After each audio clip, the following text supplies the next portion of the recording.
All right, I'll say by the way, good day everyone. So we are your first presenter under the topic Unit 3 Instructional Strategies for Teaching Early Childhood Science together with my partner Stephanie Fuentes. So on this topic, we're actually talking about the graphic organizer here and the inquiry-based learning. Please, next slide.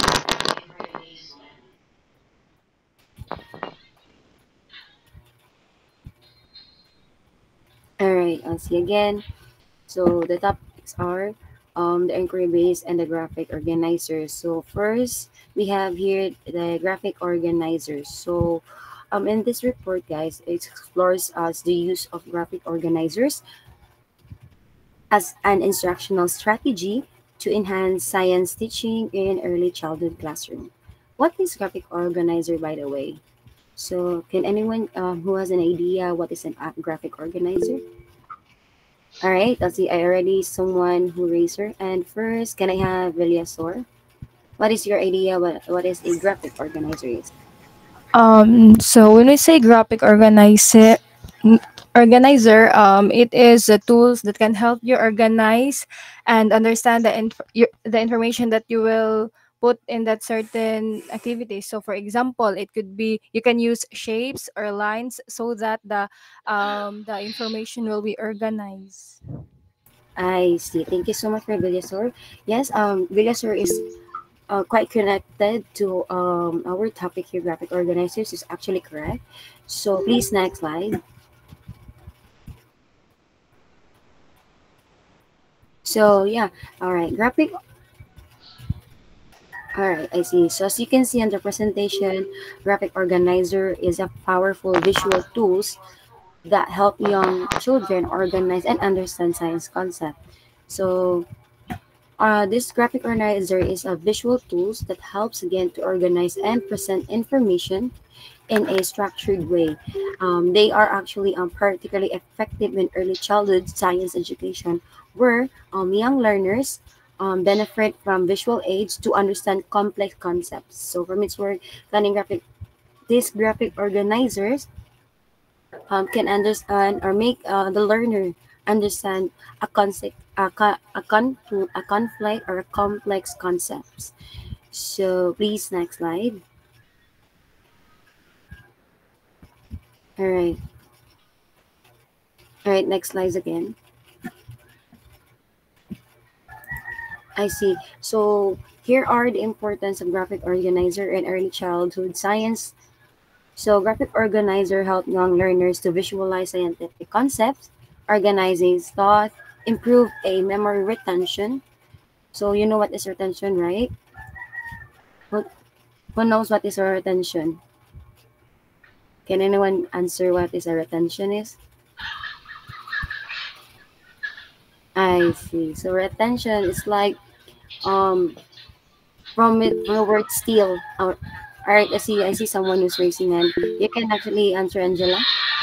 I'll give you the floor to explain what is a retention or your idea what is a retention. Right. So, retention is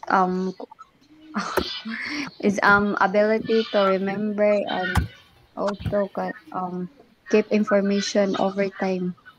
I see. That's correct. So again, another importance of a graphic organizer is to understand relationships between ideas and between ideas. So enhances comprehension. So actually, graphic organizers simplify complex information, making it easier for young learners to grasp a scientific concept. This graphic organizer as well can encourages active learning by engaging children in creating and using graphic organizers that makes teach fosters curiosity and participation. So this as well supports diverse learning styles. So for visual learners in particular, they are benefit from graphic organizer, but they can also aid auditory and kinesthetic learners when combined with discussions and hand-on activities. And this as well promotes critical thinking because this helps children categorize compare, and connect ideas, which builds critical thinking skills. So, can you please next slide? I see. So, these are the type of graphic organizer or the common types of graphic organizers used in early childhood science. First one is the common graphic organizer we know, which is the Venn diagram. So a Venn diagram, of course, it's actually used for comparing and contrasting two or more items. For example, um, okay, let me see. All right, comparing living things and non-living things. So in this Venn diagram, a learner can compare which is non-living things or living things. Like you will see at the last slide. I'll just present to you after this. So Venn diagrams looks like there's actually like two or more what you call that, circles that combine. The first part will be the non-living things. The other one will be the living things, and the center would be it can be their explanation. So next is the KWL chart. So this KWL charts is actually connected to Stephanie's report, the inquiry-based learning.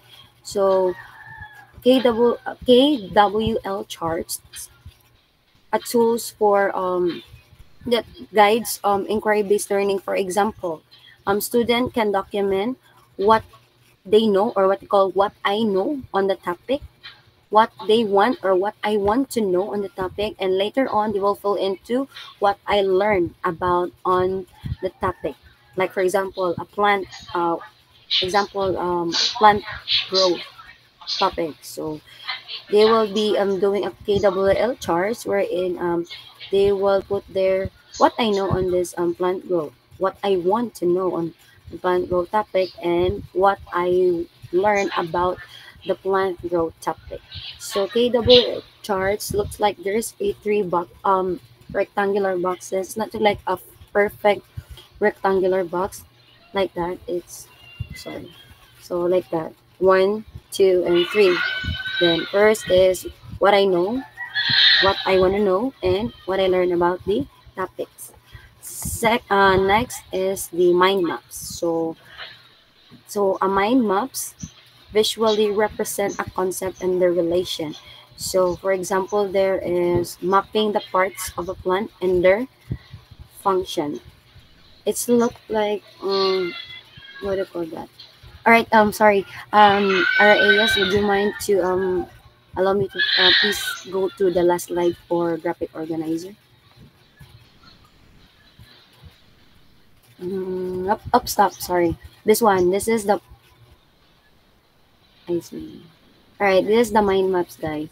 So inside would be this one, the mind map. The word mind maps there, and inside the circle would be the topic, and this like branches or roots are what do you call that, the functions of, like for example, topic is parts of the plan. So inside the circle there would be the topic's name, and the roots or the branches there would be the function of the topic.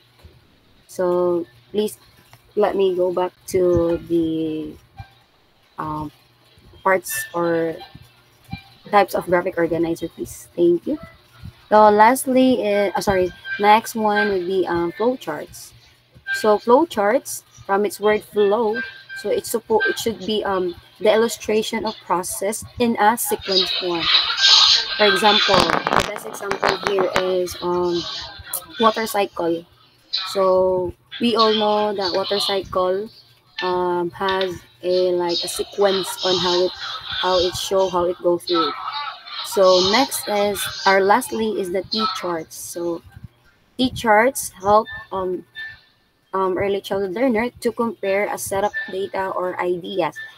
For example, T chart looks like what do you call that? There's a T word on this side. For example, the topic is float and sink.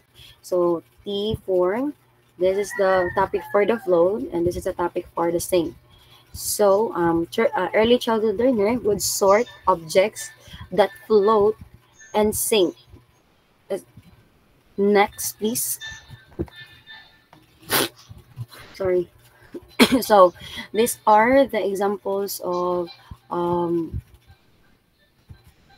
type of a graphic organizer. The first one here is the Venn diagram, the KWL. Next, please. These are the mind maps, the flow chart, and lastly, the T charts. All right, let's see. So that will be all in my topic. So, but before we proceed to Stephanie, just want to ask everyone, just to sure if you are now familiar with what types of graphic organizer we have here. Can I have someone who could give an example for what I shared? What are some graphic or common graphic organizers? All right, I'll see. Can I have Auman? I think the common graphic organizer that we used is the Venn diagram. I see. Can I have Ninya May Unduna to provide another example?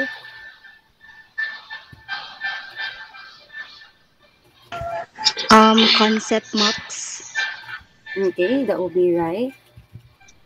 in which Okay, this show how ideas are related to each other. I see. Thank you so much. Okay. Can I have last one so we can proceed to Stephanie? All right, I see. Okay, it's the same person who's raising hand, but I see. All right, so can I have Villasor? Is it mind maps? I'm so sorry. Were you saying mind maps? Yes. All right, Yes. I'll see. That's correct. Thank you so much. So by the way, thank you so much, guys, for letting your time to listen to graphic organizer part. So I'll give the floor now to Stephanie to proceed and continue for the inquiry-based learning. Thank you so much. Okay, thank you, Jaya. So, am I audible in your end? Yes, thank you. Okay, so before proceeding to my topic, I just want to remind all of you to please speak in English. Okay. Okay. So I know that some of you has the idea because I think that most of our reports tackled about inquiry-based learning. So I want you to ask, what have you learned about inquiry-based learning? So can I have someone to share their idea? What is inquiry-based learning?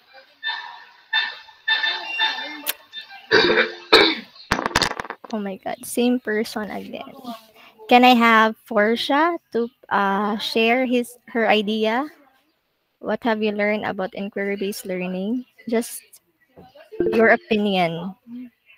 What is inquiry-based learning? Do you have any idea?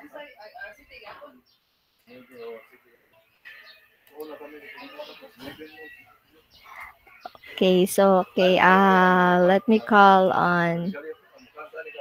Okay, can I have Chara Alman to share?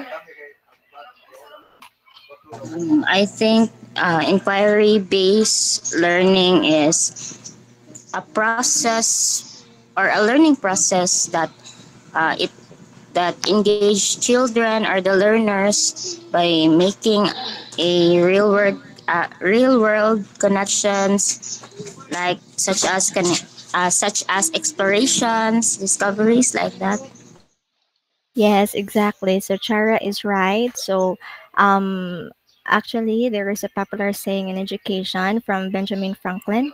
So he quote, "Tell me and I forgot, teach me and I remember, and involve me and I learn." So these sayings tells us more about how we teach children. So as future educators, we must involve our children for them to learn. So instead of the children becoming a passive learner in the classroom, so through that involvement they become responsible and accountable with their learning. So from passive learners, they will turn into an active learners.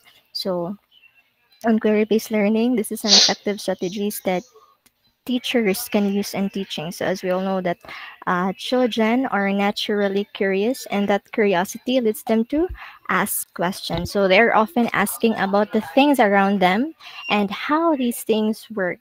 So basically, science it is a subject that can address the curiosity of the children even at their young age. So it is also due to the activities that science can offer to them. So like for example, understanding the natural phenomena like why is it rains, what is the weather for today, like that. So this lesson tells us more about or discusses more about the inquiry-based learning as a strategy in teaching science for young children. So this is also the differentiating between the traditional and the inquiry-based learning. So these are presented together with tips that teachers can follow, benefit, and the challenges as well in teaching science using an inquiry-based learning. Okay, so please next, Ara.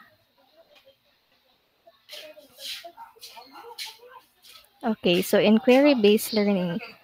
So the concept of inquiry-based learning lies in the idea that children want to understand and make meaning of the world they live in. So as young children, they want to make sense of the things around them by simply asking questions or inquiring information. So, like for example, a student they want to know how an engine works or how does water comes up to the sky and that becomes rain. So to address that curiosity, they often use their thinking skills to inquire. Okay, so please next. So, so what do you mean by inquire or inquiry? What have you learned or yes? Have you encountered this word, inquiry or inquire? What do you mean by that? Yes, Marielle? Yes, And okay, go.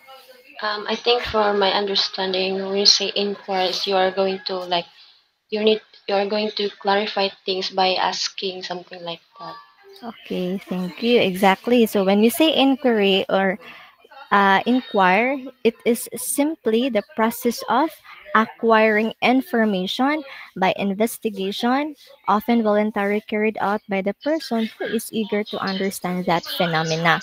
So on the other hand, according to Galileo Educational Network, he says that inquiry is a dynamic process of being open minded to wonder, to know, and to understand the world. So, in this process, individual is gathering information through that investigation of a problem. So, finding the truth or that knowledge that required thinking, making observation, and conducting experiment, formulating conclusions, and thinking critically and creatively. So that's inquiry. You are acquiring information, simple as that.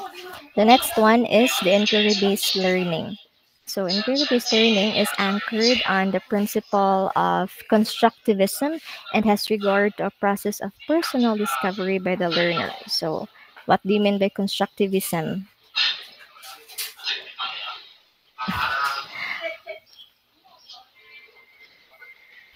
Do you have any idea what? Okay, Jennifer, see that Jennifer is raising her hand earlier. Can you share what have you learned about constructivism? We discussed this. Yes, Jennifer, are you there? Yes, good morning, everyone. Yes. From my learning, constructivism is a learning theory that says people learn best when, um, I mean, by building their own understanding and knowledge through experiences, exploring, and also reflecting. So that is Okay, thank you, Jennifer. Exactly. So when we say constructivism, it is simply the child is constructing their own knowledge. So in this process, children is learning by generating that relevant questions, finding appropriate ways to investigate and answer questions using their critical thinking, and then building that new understanding, meaning, and knowledge. Okay, please next. Kindly next, Ara.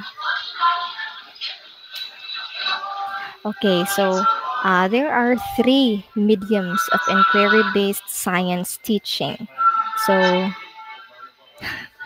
okay, so there are three mediums of inquiry-based science teaching. So those are the inquiry, discovery, and experiences.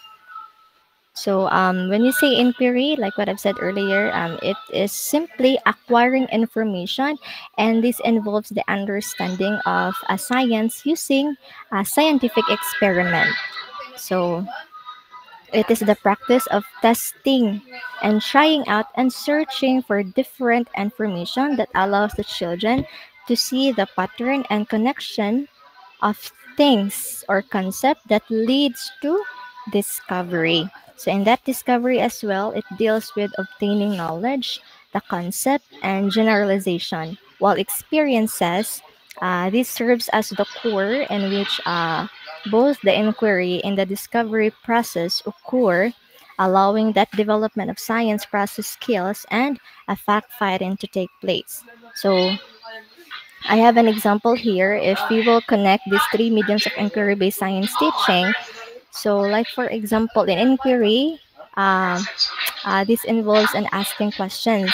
So like for example, if a student might start with a question, what condition that do plants need to grow? So they then research or they then acquiring information and develop that hypothesis, and they design experiments to explore the different variables such as the sunlight and the water.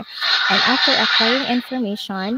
um, after acquiring information, they will discover and uncover those scientific principles through a guided exploration and observation. So uh, students observe that plants daily, discovering patterns in growth related to the amount of sunlight or water they receive. So that which leads to understanding the photosynthesis and the plant biology. And after the discovery, they will apply it. Okay, so it's learning through a real world applications. So after acquiring information, after the discovery or the observation, they will take that findings or apply them. Like for example, to a school garden project. So directly experiencing that principle of plant care and that environmental interactions they learned. Okay, so those are the three mediums of inquiry-based teaching. From inquiry, acquiring information, to discovery, from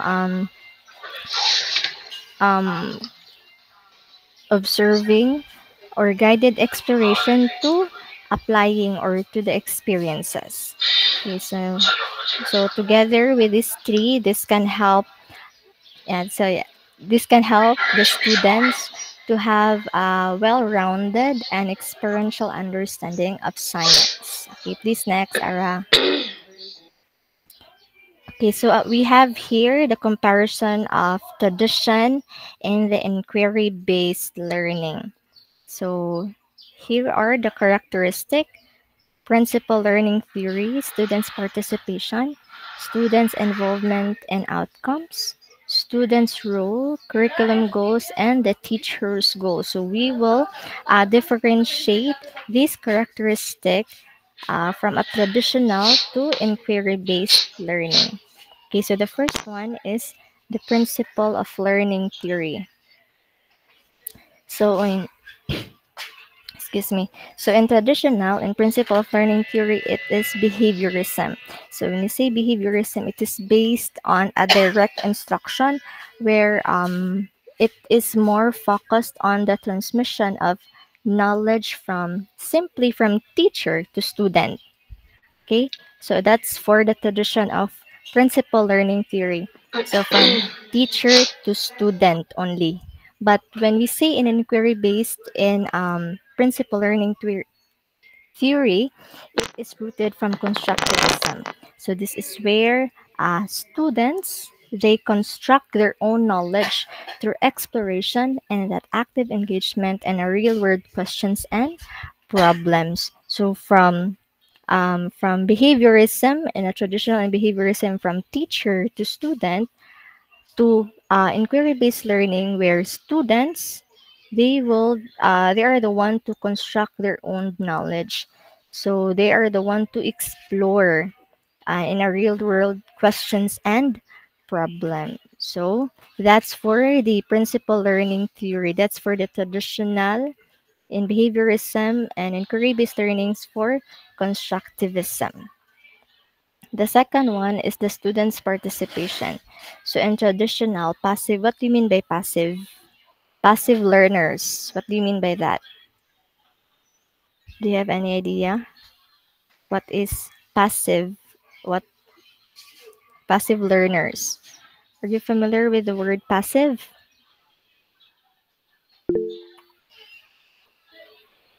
Yes, Anna. Ah, Ninia. Ay, I think passive learners are those individuals who primarily observe information without actively engaging with it. yes, exactly. Thank you, Ninia. So when we say passive learners, it is generally the students primarily listen, take notes, and memorize information. So simply to say, it's a spoon feeding. So that's for the traditional. But for an inquiry-based learning, children or the students' participations are active. So they are more on hands-on, like students engage in questioning, experimenting, and exploring to deepen their understanding. So do you understand between the passive and active learners and students' participation? Okay, thank you. So let's move on to students' involvement and outcome. So in traditional, it is a decreased responsibility. In inquiry-based, increased responsibility. So students' involvement and outcome here and traditional. So this is a limited. So they are limited to following the instruction and producing similar results. So learning outcomes often involve the recall and repetition. So that's for the students' involvement and outcome. So in inquiry-based learning, they are increased responsibility. So they are um, this is high engagement. Okay, so they have a personalized outcome. So students must achieve their deeper understanding and problem solving skill through self-directed learning. So those are the difference between the decreased responsibility. Decreased responsibility, again, it is limited to following instruction. So they often involve the recall and the repetition. But in increased responsibility and inquiry based, the students have their deeper understanding and problem solving skills through their self directed learning. Okay, so the next one is the student's role. So in traditional, student's role is direction follower and inquiry based problem solver. So student's role in direction follower, they are simply the receiver of knowledge. So students are expected to observe and reproduce the information provided by the teacher. Okay, so that's for the traditional. But when you say in inquiry-based learning, they are a problem solver. So which means that they are active learners and investigators. So the students, they take the responsibility for asking questions and imploring solutions and drawing conclusions. So um, in traditional, students are simply receiver of the knowledge, so they are just expected to observe and reproduce what does uh, what does the teacher is given their information or provided the information. But in inquiry-based learning, they are the one or the students takes the responsibility for asking question. Okay, that's for the student's role. The second one is the curriculum goals. So in traditional, it is product oriented, and in inquiry based, it is a process oriented. So, um, in traditional product oriented, this is fixed and standardized. So the aim for this is for a specific knowledge, and that's skills that all students must learn, often through assessments and exams. So like for example, like a multiple choice, sorry. So like for example, multiple choice, true or false. So that's for the assessment and exam. So this in inquiry based learning for curriculum goals, it is process oriented, so which means it is flexible and inquiry driven. So this encourages critical thinking, creativity, and a lifelong learning skills tailored to students' interest and a real world application. So if you notice that in traditional product oriented, it is more on assessment and exam, like for example, multiple choice, true or false, matching type, like that. But in inquiry based learning, it is more on real world applications where the students encourages to create and have their critical thinking for a lifelong learning skills. And lastly is the teacher's role. So in traditional, teachers are the director or the transmitter, but in inquiry based, they are the guide or the facilitator. So when we say direct or the transmitter, uh, it is simply the teacher is the primary source of information. So the teacher, she directs all the activities. She presents the content and as well as she provides the answer. So spoon feeding again. And the in inquiry based learning, teacher is the facilitator and the guide. So teacher supports and guides the students through their exploration and helping them make connections without directly providing all the answers. Okay, so that's the comparison of the traditional and inquiry based learning. So do you understand the comparison between the two? So if we summarize it all, the traditional is more on the spoon feeding. It's more on the teacher, but in inquiry based, it's more on the students. They are the one to construct their own knowledge. So the inquiry based learning focuses on the developing independence of the critical thinking and the active engagement of the students, whereas the traditional learning this emphasizes the structured knowledge transfer and the standardized outcomes. So those are the comparison. Okay, so please next. Okay, so here are the benefits of using inquiry-based learning. So we have 6 benefits of using inquiry-based learning. So can someone read the first statement and share her idea? Oh, um, okay, let's have Marielle.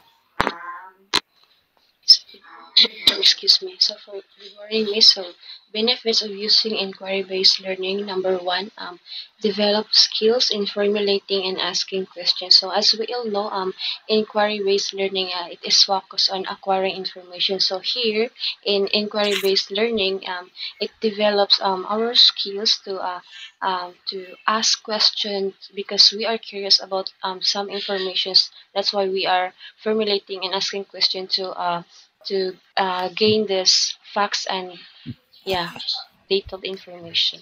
Thank you. Yes, thank you, Marielle. So, develop skills and formulating and asking questions. So, in inquiry-based learning, this encourages the children to become an active participants in their learning. So, By actively participating, they are learning through formulating questions. So instead of passively receiving information, they learn to engage with topic by asking how, why, and what if questions. So, like for example, if a child is exploring a science unit on plants, so he or she might ask, why do plants need sunlight? So that questions leads them to discover photosynthesis, that which deepens their understanding and that satisfies their curiosity. So that's for the first statement. So they are very curious. Okay, so by actively participating, that leads them to formulating questions. Okay, the second one, can someone read? Okay, just read. Okay, Anna, please read. Develop skills they need to survive in the challenging and demanding society. Okay, thank you, Anna. So, in this statement, this builds essential life skills like critical thinking, the adaptability, and also the problem solving. So, this is tackling about the real world problems. So, children practice skills that are valuable in today's dynamic world. So, um, in a project of recycling, so children they can investigate the impact of the plastic on the environment. So teaching them about the sustainability. So, in that way, they may develop a plan to recycle more at home or even at school, and that practices their leadership and civic responsibility. So, that's for developing skills needed to survive in a challenging and demanding society. Okay, do you understand? Okay, so the third statement. Okay, can someone read the third statement? Okay, Angela, please read. The third is learn to identify and cope with problems that may not have clear solutions. Okay, thank you. So in this statement, uh, inquiry-based learning, it is often involves complex issues. So this may also help the children to understand that not all answers or not all questions have a straightforward answer. So that also builds the resilience and flexibility in thinking. So like for example, when asked the children to stop the deforestation, so this question might confuse them because it's complex issue. Okay, so in that way, children they may explore those multiple perspectives and ideas without finding a clear cut solution, and after finding or after hearing those different perspectives and ideas, they learn to appreciate the complexity of the real world problems and consider those different viewpoints. Okay, so um, from asking into a complex issues, students may learn to appreciate those different viewpoints as well. Okay, so that's for the third statement. They learn to identify and cope the problems that may not have clear solutions. Okay, so the fourth statement, can someone read the fourth statement?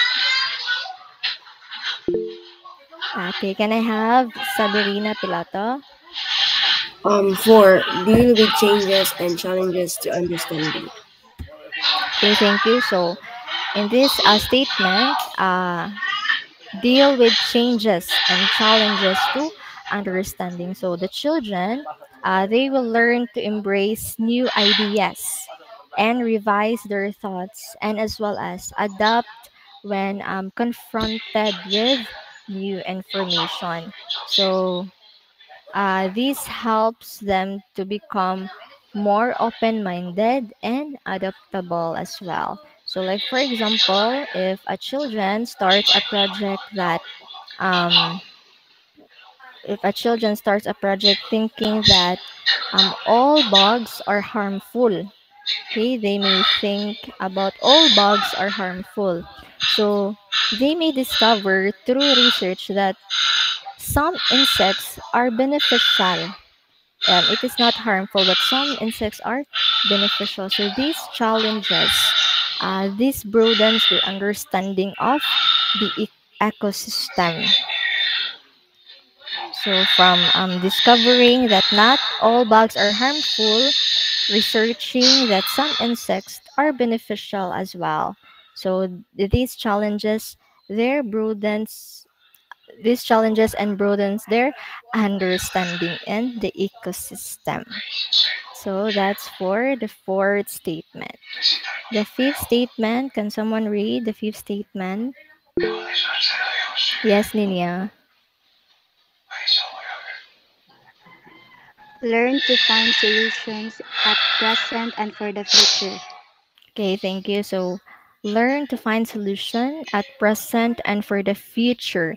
So um, by actively seeking the answers, so children, they become proactive thinkers. So they learn to tackle problems that are immediate and relevant while also considering long-term impacts. So like for example, if students studying about water conservation. So in studying a water conversation, they may come up with ways to save water at home and understand how these actions contribute to a sustainable future. Okay, so that's to learn to find solution at the present and for the future. So from studying a water conversation, after studying from water conversation, they may come up with ways to save that water at home. And later on, they will understand how these actions will contribute to a sustainable future. That's for the fifth statement. And And for the last statement, take the ownership of their learning. So, in query based learning, this allows the children to pursue the topics that they are genuinely interested in. So, they are making learning more personal and engaging. So, this also fosters independence and the accountability. So, like for example, if a child is passionate about animals, so if they're passionate about animals, they might research those different endangered species. So like feeling the motivated because it's their choice. So in the sense of ownership, this enhances the motivation and also promotes their deeper connection to learning. So hence they are the one to take the ownership of their learning. So they are the one um to make the choice and research that specific um, animals that they want.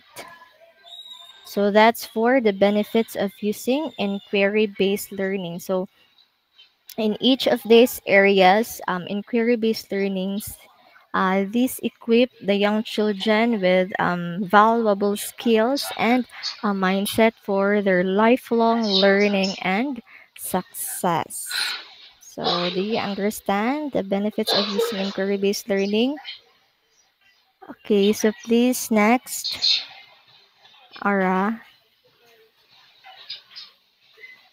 So here we will tackle, after tackling the benefits, uh, let's go to the challenges. Okay, the challenges in using the inquiry-based learning.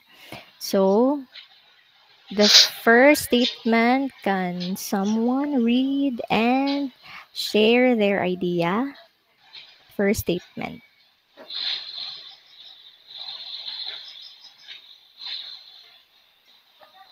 Are you guys still there? Oh my god. Same participants. Can I have Melfi? Can I have Melfi to read the first statement and share your idea? Just your idea. The first statement. Number one, the teacher's abilities to formulate, and And solve solve problem. problems. So, as what I have understand in the first statement is this is the teacher's responsibility not to find um, solutions to a child's question or problem, and it is also our way to it is also our way them to give a knowledge in order. Oh yeah, thank you. Yes, thank you, Melfi, for that. So, uh, the first statement, it says that the teacher's ability to find and formulate and solve problems. So Melfi is right. So um, in career-based learning, this requires a teachers to be adept at identifying these relevant problems that will engage by the students meaningfully. So, in these demands, creativity and a strong foundation in both subject knowledge and problem skills as well. So, like for example, a teacher is leading an inquiry on weather pattern. So in weather pattern, it needs to formulate an open-ended questions like how does weather affect our daily lives? So however, if the teacher lacks the experience or the confidence in framing questions this way, it could be challenging to stimulate the students' curiosity. So as teachers, as future educators, I believe that we must know everything. Okay, so whatever the students is asking, we must knowledgeable of the answers that we are imparting to them. Okay, so that's the challenge of using inquiry-based learning if the teacher is lacking the experiences or the information. So that's for the first statement. The second statement is the ability to plan developmentally appropriate science activities. So here the teacher is design or must design activities that align with their cognitive level and interest of a young children while covering scientific principles effectively. So it is the balance of the complexity and the developmental suitability. It's very essential. So like for example, for a kindergarten students, they will learn about plants. So activities must be simplified such as the planting seeds and observing the growth. So rather than diving into the detailed biological processes, if a teacher struggles with gauging that age appropriate activities, so students they may become overwhelmed or disengaged. So of course, if you're a teacher, you must give your students an activity that is based to their or it is age appropriate. Okay, so that's the challenge. That's the struggle of a teacher. So you must become accountable in giving the students activities. So that's for the second statement. For the third statement, can someone read the third statement?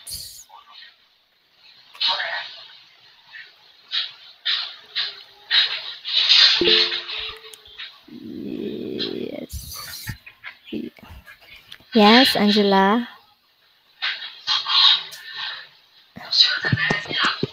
The third is encouraging children to find provocative questions or problems. Okay, thank you. So in this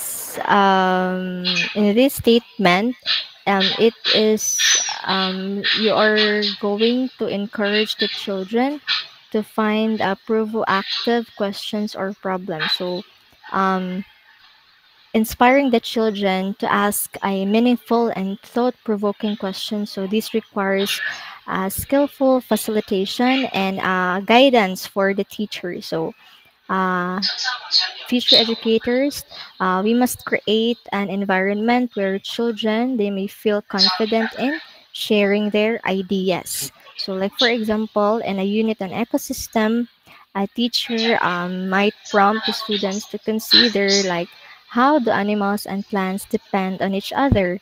So, in that question, if a teacher doesn't provide these kinds of question, so children they may not come up with a questions independently. So that's for the third statement. You have to encourage the children to find that proactive questions or problem. And it is also a challenge for a teacher if he or she cannot provide um, answers to their questions. So that's for the third statement. So for the fourth statement, teachers' ability to guide children in formulating problems and finding appropriate steps in testing and solving the identified problem. So in this part, teachers needs to help the students move from identifying questions to outlining steps for investigating it. So it involves the scaffolding. So what we mean by scaffolding, it is a continual guidance. Okay, it's a guidance without giving away answers. So like for example, if the children are investigating how plants grow, so the teacher might need to guide them through creating their hypothesis. Okay, so this is deciding how to water and observe plants and record that results. So without clear guidance, children might struggle to complete the steps, losing focus. So um, as as future educators, since that we are early childhood educators, so children must need guidance from the teacher. So you must guide them without um you must guide them so that um they will have a better and clear results for their observation. So that's for the fourth statement. The fifth statement is, can someone read the fifth statement? Yes, Alma. Am I audible, Steph? I'm sorry for the Yes. background noise.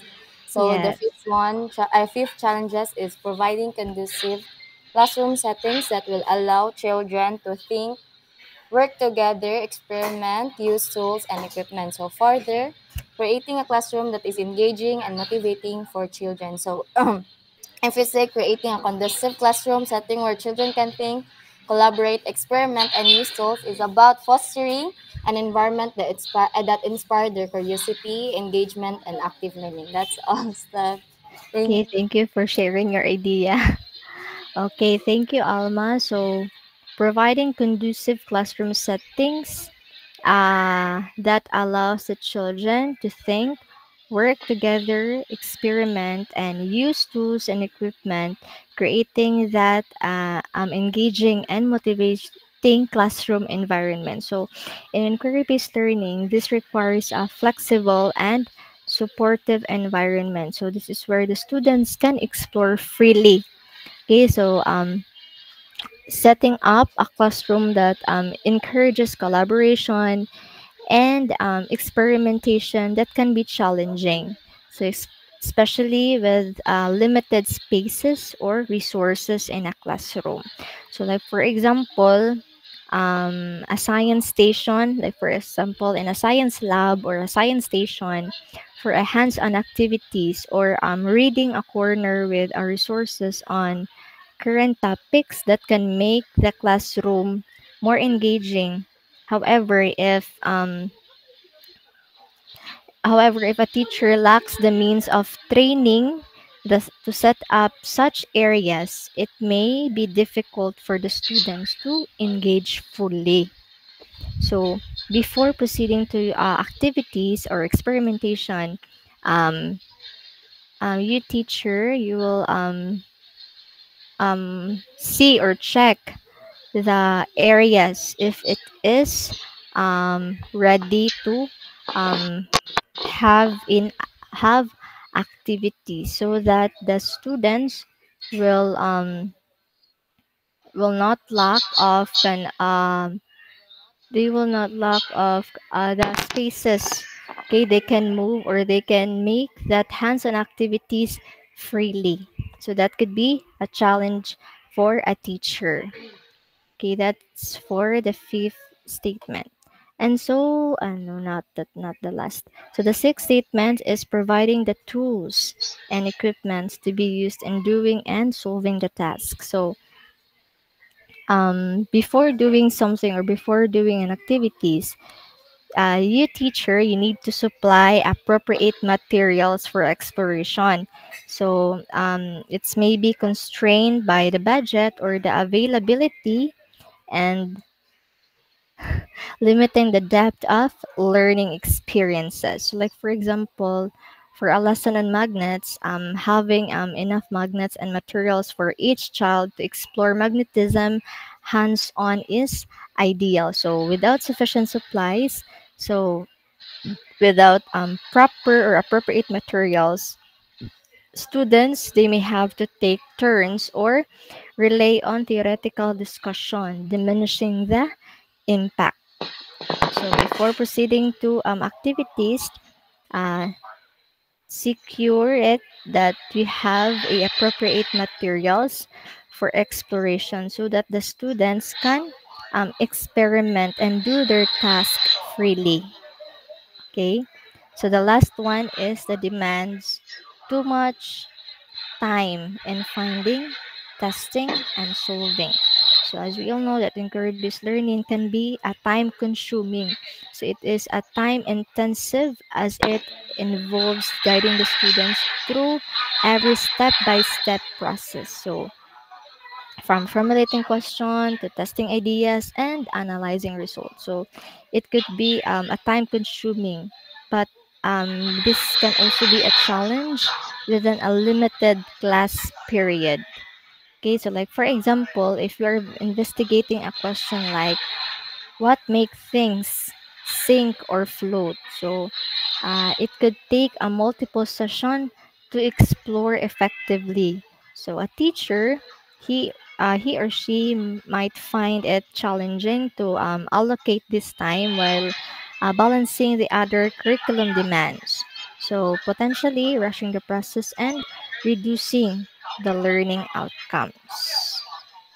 Okay, so that is the challenges of using inquiry-based learning for the teacher. So despite these challenges, um, teachers who receive the support, the resources, and the professional development, we can create, as future educators, we can create a rich inquiry-based experiences that can deeply engage with the students. If we will have um, a support from the resources and from the professional development. So that's for the challenges in using inquiry-based learning. So I hope that you are still there, guys. So next, this is my last part. So yes.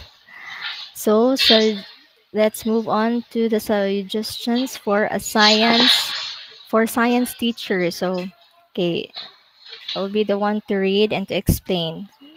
Okay, so the first one is be aware that the learner's cognitive abilities vary depending on the prior experiences. So recognizing that children, they come with a diverse background. Okay, so prior to that knowledge, it helps the teachers to tailor that lessons to meet varying cognitive levels. So some children, they may have more exposure to scientific concept which can influence their understanding and participation. So for example, If a class includes children familiar with gardening, so they may grasp plant related concepts faster than others. Okay, so the teacher, uh, he or she can engage these children as peer experts. So, while providing that foundational knowledge to those less familiar, so allowing these all students to build on their unique experiences. So, that's for the first statements.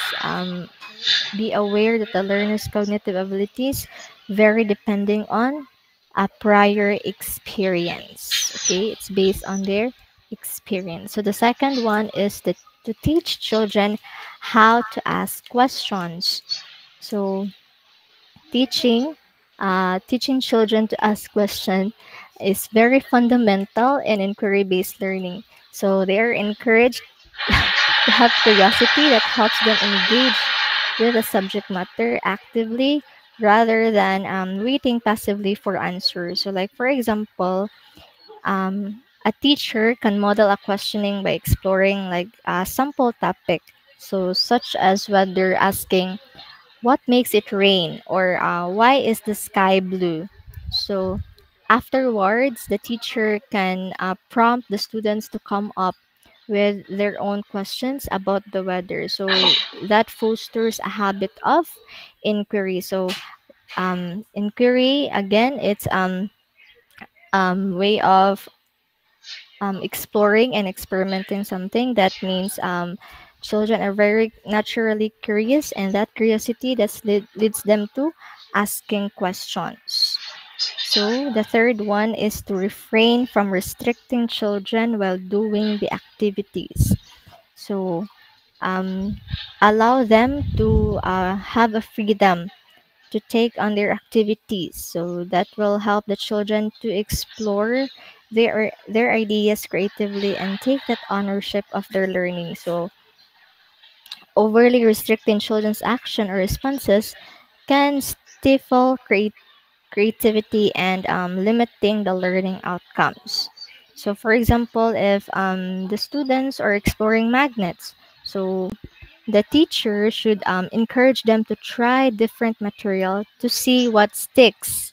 Okay, not just focus on the magnet itself, but they will try on the different materials to see what it sticks to a magnet. So rather than only providing that specific items, this also opens the approach or allow the students to discovers the relationship between the materials and magnetism. So this also leads them to a richer learning.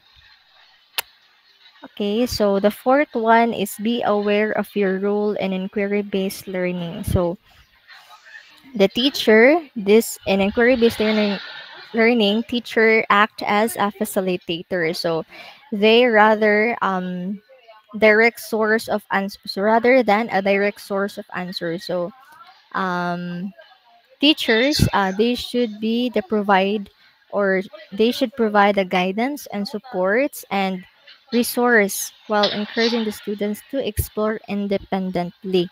So for example, if a child asks why do plants needs water, so instead of giving directly the answer or the detailed answer, the teacher might say, that's a great question, so what do you think would happen if a plant didn't get water?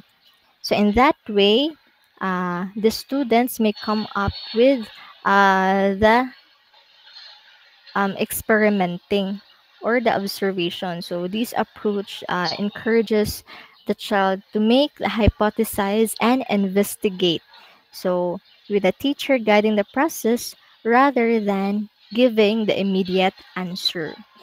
Okay, so those are the four suggestions for science teachers. So um, in these strategies, um, if we follow these strategies, we can empower the children to become an active learner. So from passive learners, from a traditional passive learners, if we engage our students more on the inquiry-based learning, they will become an active learner. So they will foster that curiosity and independence while making the teacher's role both supportive and adaptable. Okay, please next. So please next. So yeah, in conclusion, okay, we're done. In conclusion, inquiry-based learning is a student-centered approach so that foster curiosity, critical thinking, and active engagement by encouraging learners to ask questions, explore, and construct their own knowledge. So, inquiry-based learning, um, this approach not only deepens the comprehension but also this cultivates the essential for 21st century skills, such as exposing them into a problem solving, collaboration, and a self directive learning. So, when implemented effectively, I believe that inquiry based learning creates a dynamic and student centered learning environment that prepares the students for a real world challenges and a lifelong learning. So I think that's all for my part. So that's all for our report with Rhea. So I hope that you have learned something from our discussion from graphic organizer to an inquiry based learning. So thank you everyone for listening. Okay, by the way, we will be conducting our quiz. Okay, so could you please prepare a one half lengthwise of yellow pad and a pen? Okay, I will be the one to present the quiz. Okay, a moment. I wait.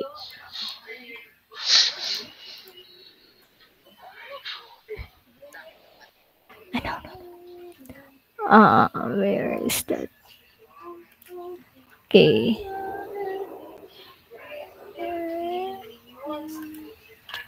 Okay. So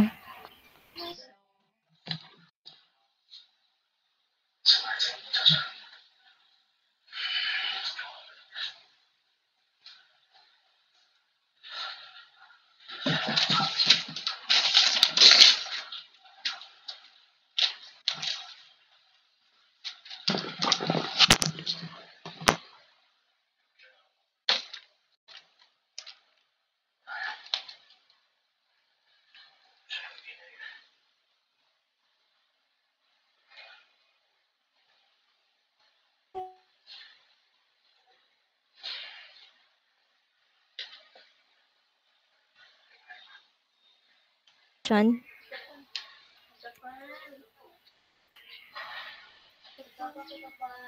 Okay, so start answering.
Okay, for the number three. Okay, this is bonus. Okay, I forgot to delete this answer. So this is bonus. Number three is bonus in true or false.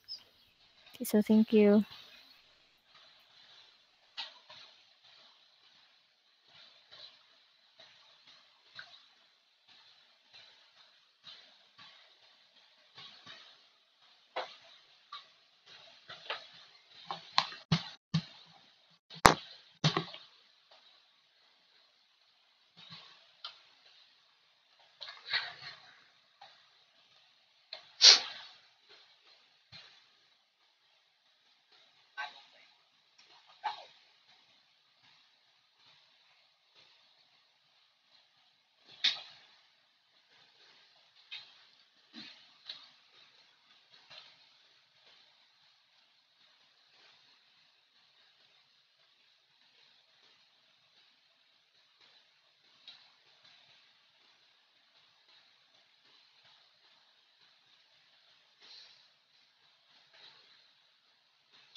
If you're done answering, please tap the react button, okay? Or you may send it your answer to me or to Jaya. Thank you.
Okay, I hope that everyone already answered. And again, please send your answer to me or to Jaya. So, okay, that's all for our report. Thank you for participating and I appreciate all for your presence. Thank you, everyone.